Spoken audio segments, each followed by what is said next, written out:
Okay, obviously a big ball game this week. Georgia Bulldogs, South Carolina. I guess in preseason, most of the experts, you guys picked either us or Georgia. I don't know if anybody picked some other teams. So it's a huge game, conference game, division game, and all that.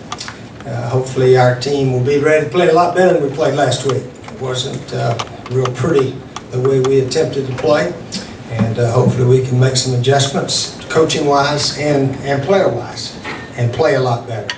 I'm sure Georgia feels pretty much the same way, that they're capable of playing a lot better than they did against Boise. But anyway, Boise, as I said earlier in the week, you got to admire the way their kids play. They play fundamentally sound, very few mistakes, hustle, give it their best shot. And, when they jog out on the field, they look a little bit like Wofford, a little bit like Furman and some of those teams. And they just play extremely hard and smart. Their quarterback was real sharp with the ball, and they know what they're doing. So you got to give those guys credit for knowing how to play the game. But anyway, that game's history, and hopefully our team can play a lot smarter and so forth, and take care of the ball, play well in the kicking game. We made some good plays as far as the one punt return, but we dropped a punt, we dropped a kickoff, fumbled a kickoff. So it was a little discouraging early in the game, but second half, fortunately last week we settled in and played a little bit better. But anyway, got a lot of work to do, trying to get better. Georgia's a very good team. Their quarterback's very good, their tight end is really good, and we got to really play some ball. So it's a huge game. Looking forward to see what happens. But we all know the winner's in pretty good shape. Loser is not in terrible shape, but he's not as good a shape as the winner. So anyway, it's an important game. We got everybody healthy, and look forward to seeing if we can't play a lot better this week. Any questions? Dan, you don't have any? Steve, in years past, you guys may have gone into Georgia thinking you could get the late touchdown, maybe beat them. This year, you're actually favored. Does it maybe change the perception of looking at the Bulldogs? No, that means anything. We don't look at favored or who is, or just trying to play the best we can. That's really all we're trying to do, is play the game a lot better than we did last week. If we do that, we'll have a chance. If we don't do that, our chances won't be very good. So that's what we're trying to do. Coach, throughout the 90s and the 2000s, a lot of coaches in the SEC East had long tenures. Old colleagues like Philip Fulmer, Urban Meyer was in Florida for a while. Since you've been here, all those guys are gone. Are there any parallels to draw to what you've done with this program to that, and pertaining specifically to Coach Rick, who of course is the longest tenured coach in the SEC at this point, but he seems to be on the hot seat? Well, times change, as we all know in sports. Who would ever thought Jim Tressel would be at Ohio State this year? I mean, things change quickly sometimes. And obviously, if you go in a little bit of a slump and you're at a school that's used to winning, and you're not winning as big as you used to, the fans get a little irritated. That's just the way it is. I came to a program that actually the coach before me had a losing record. So anyway, our expectations weren't quite like Florida and Tennessee and Georgia. So we had, as I said then, we had nowhere to go but up. And we've gone gradually up. We're not up yet, that's for sure, but we're trying to get there. So anyway, Mark Rick knows how to handle this, and really his situation's got nothing to do with the game or any coach's situation. I know the media likes to write about it, coach on the hot seat or so forth, but I can assure you they're not sitting there worried about him on the hot seat. They're trying to figure out how they're going to beat us, and we're trying to figure out the best way we can attempt to beat them. So it should be a heck of a game. Should be one heck of a game. Coach, can you talk about the way you used Marcus Lattimore a year ago, and do you anticipate needing to do that again this time around, and if necessary, doing it again? He had a lot of carries last year, especially for a true freshman that's coming out for him. Yeah, he had a lot of carries in the second half last week, too, once we figured out that was the best way to try to win the game. But who knows how it'll turn out. if he's running for 6-7 yards a carry, like he did last year, then obviously he may get 35. But they got to stack the box. They watched, I'm sure, a lot of tape on the run blocking schemes that we were using, and I don't know how many yards he's going to gain, but you got to figure they're going to try to get some more guys in the box and defend against Marcus. So maybe we need to throw the ball a lot better than we did last week, and go from there. Pass block better and run better routes, a little bit better throws here and there, and that may be the key for us to beat him. Who knows? Or we maybe can keep running him. Who knows? We'll see. Coach, you said it yourself during your opening statement. You said this is a huge game. I mean, is that the message you send to your players, or is that not necessary? Well, yeah, we tell them the importance of the game. You know, I don't know if all of our guys know that Georgia's in our division. I hope they do, but I'm not sure if they do or not. So maybe they do. So we tell them that, and the importance of that. But other than that, it's just a game, and if it goes bad, we're still going to keep playing the rest of the year. If it goes good, we still got to keep playing the rest of the year. So it's one game, and all your division games really are your most important of the year, because usually your first goal, if you're in position, is to win the division. So the division games are just a tad bit more important as far as accomplishing your goal of winning the division. Coach, what did you think about Antonio Allen's performance and him being left off the list by the SEC? Yeah, Antonio had a super games, and super is a good word for it. 16 tackles, a fumble recovery, a strip fumble for a touchdown, and well, I guess he should have been the SEC Defensive Player of the Week. Is that what you said? Who did he give it to? I don't know. Okay, well, he probably had a heck of a game too. So maybe Antonio had his big game a week. Another guy had a big game. But anyway, it's well documented what he did, and he's on the way, hopefully, to having a super year that's going to help our team win big.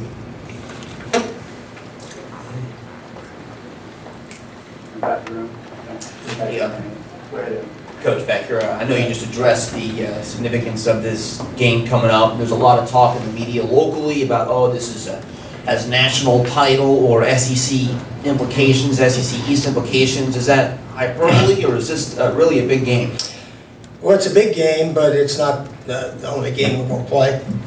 And, one of the teams that wins it, they could still lose a bunch of them down the road. Or the team that loses might win a bunch of them down the road. So it's, we play, 8 conference games, play 5 division and 3 out of division. So like I said, the division games are a little bit more important, but we're trying to play better than we did last week. That's our goal this week.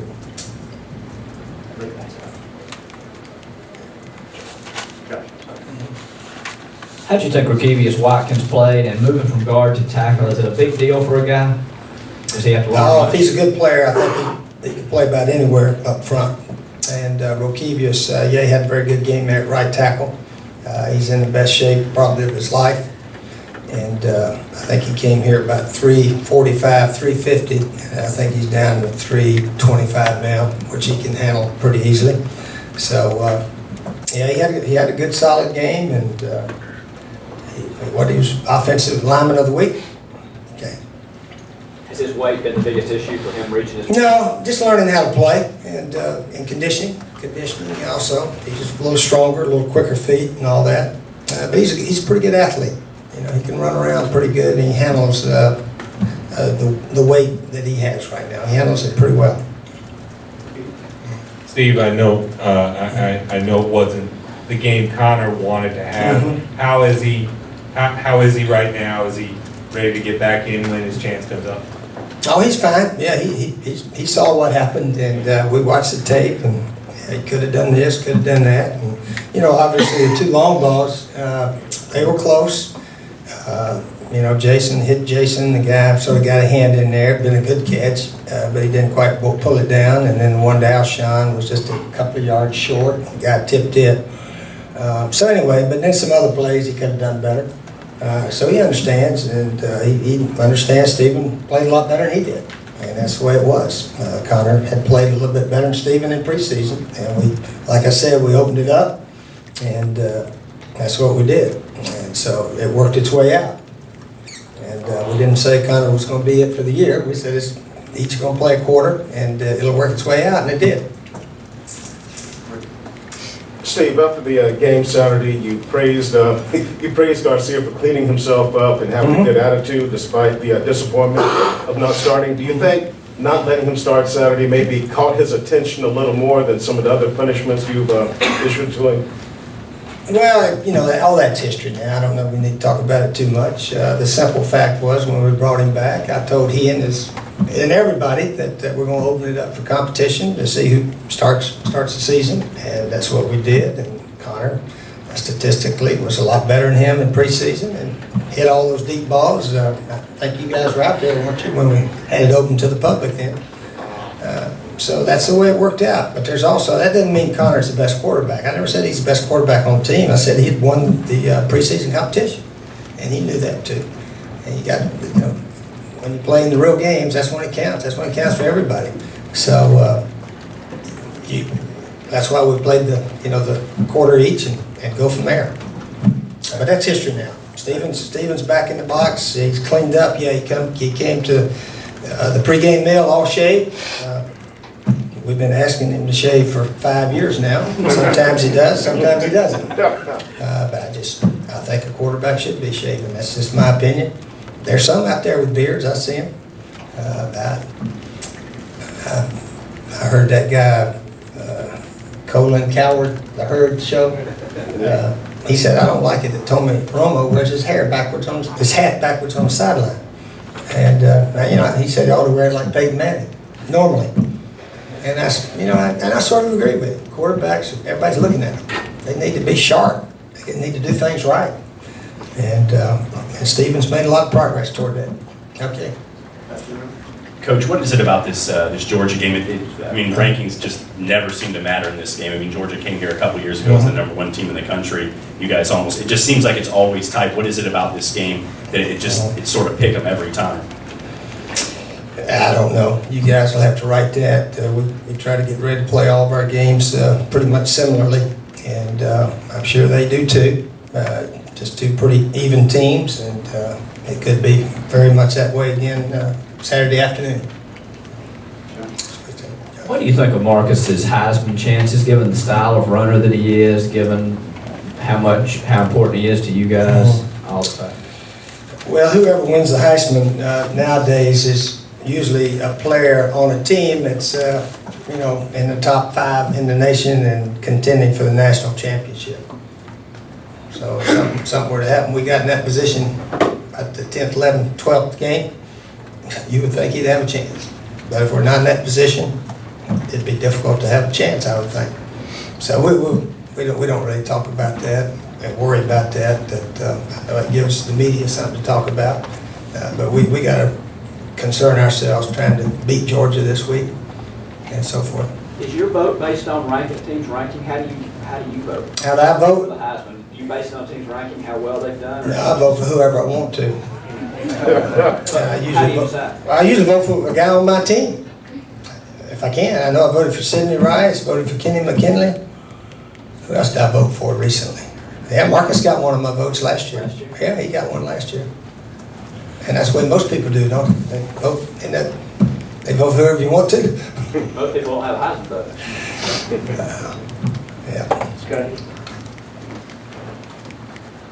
Stephen had a pretty good game 2 years ago in terms of the numbers. How did he practice last night, and do you like the way he's approaching this game with it being his first start of the year? Well, he's had plenty of starts now. I don't think he's nervous about his first start of the year. No, we're just getting ready to play the game. The game 2 years ago, we had 2 touchdowns called back, allowed a kickoff return for a touchdown, had thrown it at the end zone, didn't quite hit it. But anyway, I don't know if it'll be a game like that or not. Who knows how it will be. They got a different defensive coach now, and maybe both teams are a little bit more run oriented. I'm not sure. So you just never know how the game will turn out. Coach, what about Georgia's defense sticks out to you? Impresses you? Oh, they got good athletes, as always. They've been recruiting extremely well. I guess they're in the top 10 in the nation in recruiting every February, I think. And I read where they called this recruiting class their dream team.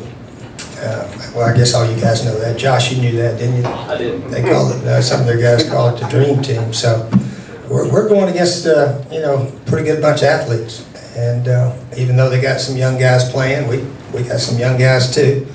And they got good athletes all over the place. Got to execute, have good plays on at the right time, and take care of the ball, all that kind of stuff. Steve, a lot of the preseason talk was about finding another receiver to complement Alshon. Did you see anything out there Saturday that you liked? Who stood out to you? Well, we didn't get a lot of balls out at times, and our protection broke down. The quarterback had to run a few times, and they covered well. East Carolina had a couple of decent coverages on, and a few times we just couldn't get it out. But other than that, our guys have caught the ball well in practice, and they just need opportunities. They got to have opportunities as a receiver. That's how you catch a lot of balls, and obviously we throw mostly at Alshon, but we need the guys involved, and we'll see how it plays out. But we're going to still try to throw at Alshon a bunch. And we're not saying let's throw these other guys because most people just play their defense. Nobody just says, well, we'll play him bump and run, the guy over the top of him, and zone up the rest of the field. No, not many coaches do that. So Alshon's, he's just running, usually gets the other team's defense. Hey, Coach, Brandon Boykin's a pretty dynamic player, and he scored a touchdown for Georgia on offense this week. He could be a wild card in a really close game between your team. Is that one of the players you're concerned about to stop this weekend? Yeah, we know he's out there. He ran a kickoff back 2 years ago, and he ran an 80-yard run last week. So we've got to try to contain him. And if we kick it to him, we got to cover very well, and so forth. Yeah, we know who he is, and he's a big play guy. I think he said, 5 returns for TDs? We've had 1 now. We're on the way. I tell you, that was a close call on the clip at midfield, too. As soon as it happened, I said, might as well just go on down, Ace. This one's coming back. But we looked up, there was no flag, so we had some real good fortune on that call. Steve, you kind of brushed over the point spread thing, but that's pretty unusual around here to be favored at Georgia, and you might be favored in every single game you play this year. What's it like going? Not the way we played last week. We've got to play a lot better. Yeah. What's it like going in a very short time from being a frequent underdog every Saturday to being a team that's going to get everyone's best shot every Saturday? Oh, I think we always get everybody's best shot, to tell you the truth. And the only thing in our minds is how lousy our team played last week. It was a pretty sloppy game defensively, offensively. 2 fumbles on special teams. Other than that, they played very well. But we had 2 penalties on 2 big returns. Bruce ran it up to midfield, had a holding or pushing the back on that, and then a punt return. We had a push in the back there. So they called an illegal alignment when Joey punted the ball, his best one of the night, and then he hit a high shanker in the next one. I think we lost 40 yards in that exchange. So we played almost like we could have got. Well, we did play like we could have easily lost the game. And fortunately, East Carolina fumbled it to us. We didn't have to go 80 yards every drive. If we'd had to go on 80 and they stayed on the field and moved the ball like they did, we would have been in serious trouble. But fortunately, they kept fumbling to us there, and we were able to get the lead. So anyway, we got to play a lot better before we think we're hot stuff. That's what I'm trying to say. We're not very hot right now. We're just an average bunch of guys out there right now. Yeah.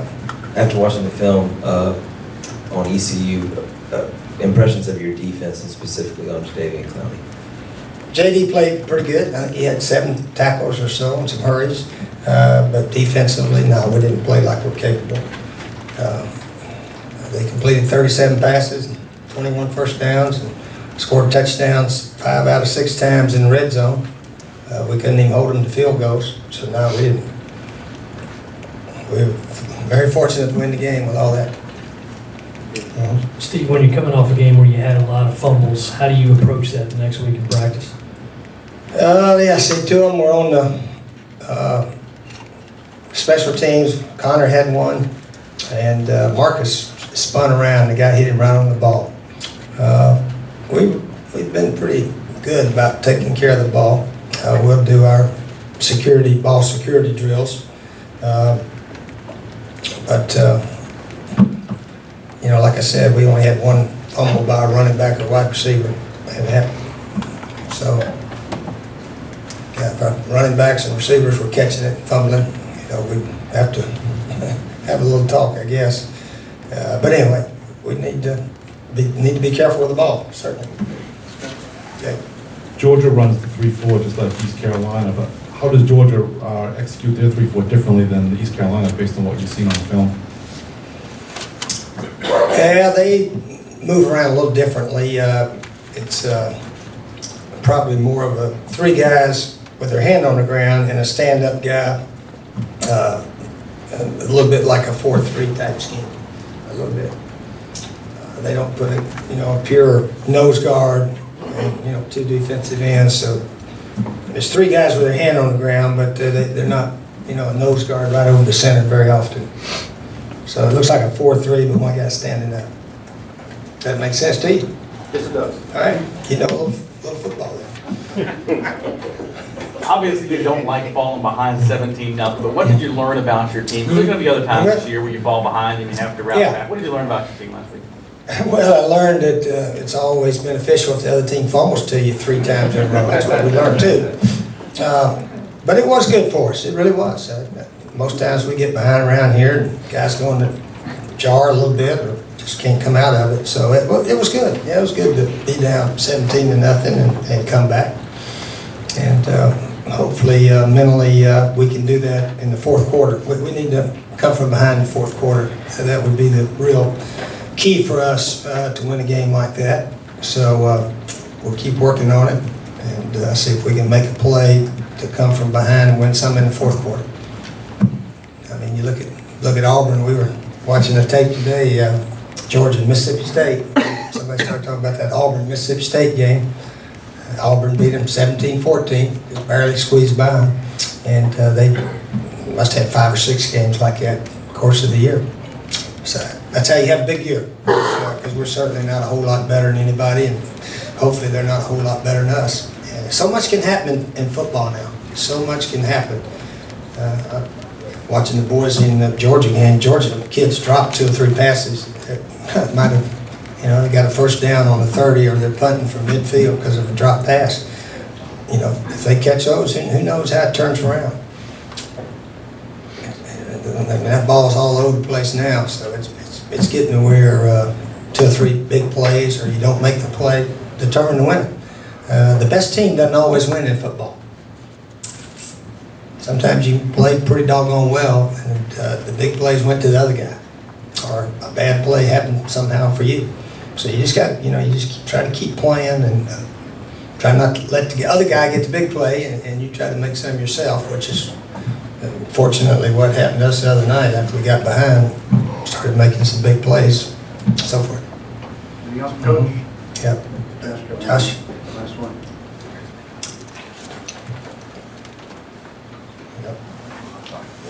Demir Bard. Don't know yet. We'll find out as the week progresses on Demir. Okay. All right. See y'all later.